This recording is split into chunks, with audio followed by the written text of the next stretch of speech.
sejam muito bem-vindas a mais um programa Mulheres e esta semana estaremos trazendo um profissional com expertise em saúde da mulher, que é o Dr. Ronald Canejo, que é médico graduado pela Universidade de Pernambuco, a UPE, em 85, com residência médica em cirurgia geral no Hospital da Restauração, SUS-PE, pós-graduado no curso Master em Ciência da Fisiologia Humana e pós-graduado em Estratégia Ortomolecular, coordenador científico do Grupo Longevidade Saudável em Pernambuco e atualmente compõe a diretoria da SOBRAF, Sociedade Brasileira para Estudos da Fisiologia, onde ocupa o cargo de vice-presidente.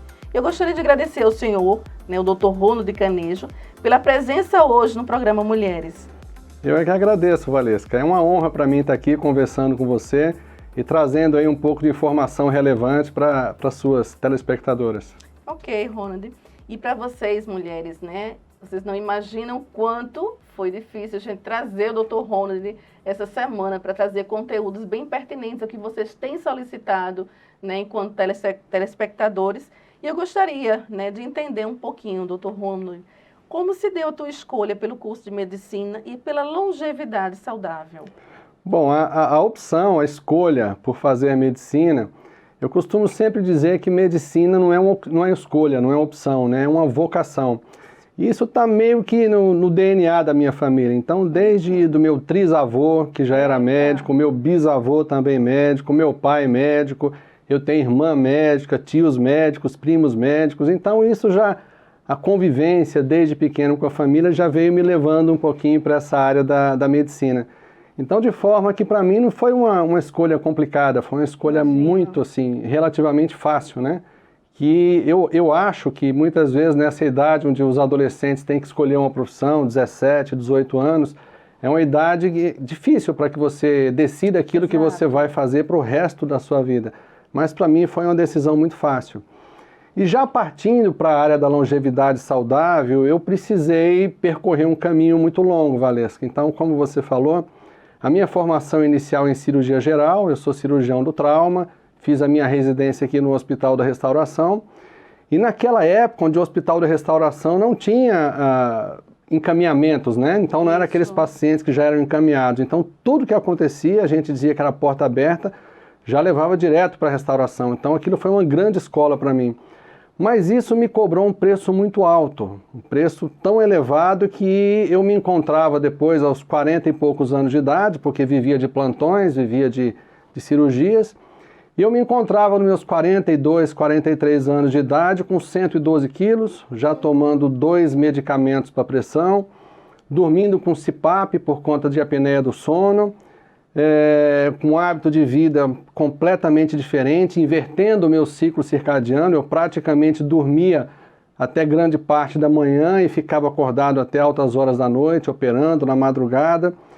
E de forma que eu precisei encontrar algum caminho para poder cuidar da minha saúde, E associado a isso, não só apenas, como a gente estava conversando previamente, você sabe que quando a gente é pai e mãe, a gente se preocupa muito mais com os nossos filhos do que conosco, E o meu filho mais velho naquela época, com 13 anos de idade, ele estava com obesidade, ele tinha mais de 90 quilos, com a dificuldade de atingir a puberdade. E eu já tinha levado para vários colegas, do segmento de pediatria, da endocrinologia pediátrica, sem conseguir ter um sucesso, porque a medicina, que a gente chama hoje de medicina cartesiana, porque medicina tradicional é uma outra coisa, é uma medicina que infelizmente não vê muito a causa dos problemas, Uma medicina voltada para poder tratar sintomas. Então eu acho que as duas medicinas caminham juntas. E aí eu precisei procurar uma alternativa para poder curar meu filho. Ajudá-lo, Isso, e aí de forma que foi quando eu comecei a fazer a minha pós-graduação em fisiologia hormonal, e aí dentro de um ano eu consegui restabelecer a minha saúde, a saúde do meu filho, a saúde da minha família. Eu cheguei a perder 34 quilos em um ano, E aí muitas pessoas falam em questão de estética que você ganha. Eu falo, olha, o que você ganha em termos de estética é apenas um bônus bem legal, um bônus interessante. Mas o que você ganha mais é em qualidade de vida. Eu me redescobri com vida, com energia, com qualidade de sono, com raciocínio, com cognição, coisa que anteriormente eu não conseguia, através da medicina cartesiana. E o que é essa longevidade saudável? Bom, esse conceito, longevidade saudável, foi um conceito que surgiu lá nos Estados Unidos, no começo, final da década de 80, começo da década de 90, e através de uma teoria de um médico chamado James Fries, que ele colocou uma teoria chamada compressão de morbidade. Então vamos explicar um pouquinho o que significa essa compressão de morbidade. Então ele queria olhar a medicina e o envelhecimento das pessoas, tentando condensar essas morbidades, essas doenças, características do processo de envelhecimento para um período mais próximo ao final da vida dessa pessoa. Só para a gente poder exemplificar de uma forma muito simples e fácil. Vamos supor que a gente tivesse a capacidade agora de olhar para uma pessoa e saber que ela vai falecer exatamente no aniversário de 90 anos de idade, né? Eu espero que seja muito mais, mas vamos supor que aos 90 anos de idade. E aí, quando essa pessoa chega aos 65, aos 70 anos de idade, essa pessoa ela vai ter um infarto, um AVC, um câncer, um Parkinson, um Alzheimer, mas se lembre que ela só vai morrer aos 90 anos de idade. Sim. E aí ela vai passar 20 anos, 25 anos da vida dela numa qualidade de vida péssima, muito ruim, né? Então o que a gente preconiza? Que se você conhece todos aqueles fatores que favorecem com que você comece a entrar num processo de envelhecimento.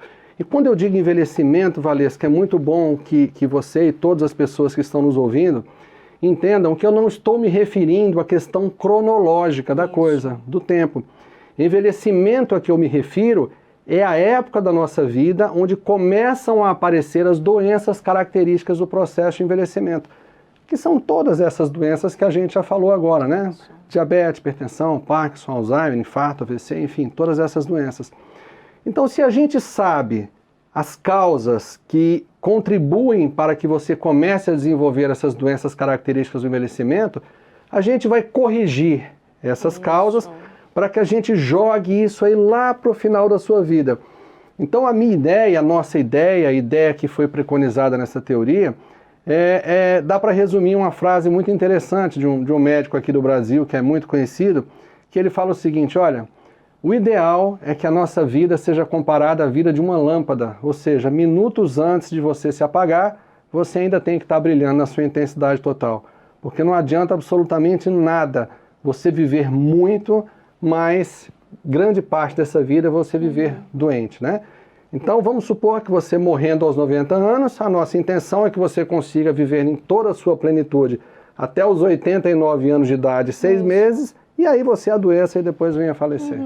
Que orientações, Dr. Ronald, você poderia nos dar com relação a essa possibilidade de melhorar um pouco mais essa qualidade de vida?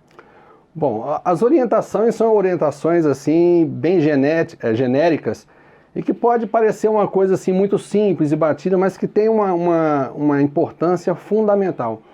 Nós dividimos a medicina da longevidade em alguns pilares, né? Então vamos imaginar que fosse um banquinho com 4 pés assim, onde você tem que trabalhar o gerenciamento do seu nível de estresse. Isso tem uma influência muito importante na sua qualidade de vida, nas suas questões hormonais. Trabalhar a questão da sua alimentação, e a gente sempre fala: doutor, por onde eu começo mudando a minha alimentação? É muito simples. Comece descascando mais e desembalando menos, né? Então tudo aquilo que você pode olhar no rótulo ali e ver que tem uma série de coisas que você não conhece, nomes estranhos, aquilo ali não é um alimento, aquilo ali é um produto alimentício, é uma outra coisa. Atividade física, que tem que ser individualizada para cada pessoa, existe um tipo de atividade física. Não é uma receitinha de bolo, né? Não, nunca vai ser uma receita de bolo, porque nós somos seres individuais. Isso. Nós trazemos, além da nossa história genética, que é aquilo que você herda dos seus antepassados, nós trazemos uma coisa muito mais importante, que é uma questão epigenética, que é aquilo com que o seu estilo de vida vai contribuir para a sua saúde, para aquilo que você precisa, né? Então sempre esse modelo de medicina é um modelo altamente individualizado. Personalizado, né? Exatamente.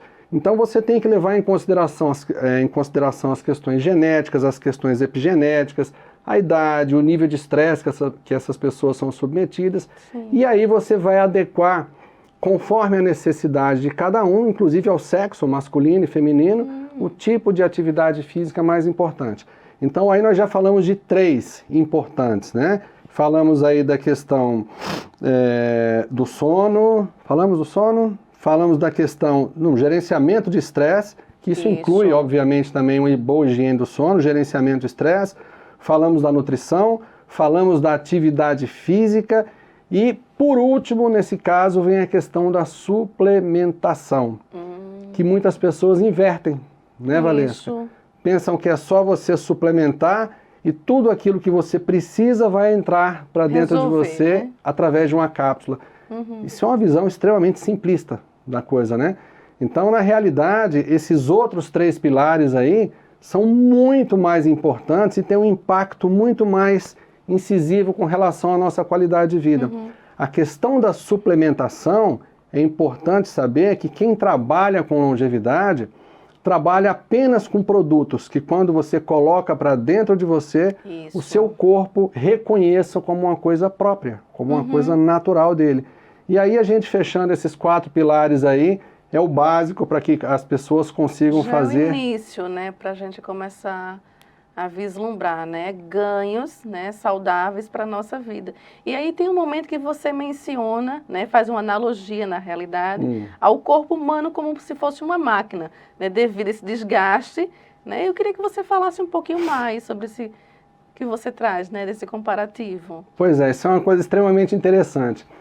Já você sabe muito bem, como comunicadora, que comunicação não é aquilo que a gente fala, é aquilo que as pessoas entendem daquilo que a gente falou.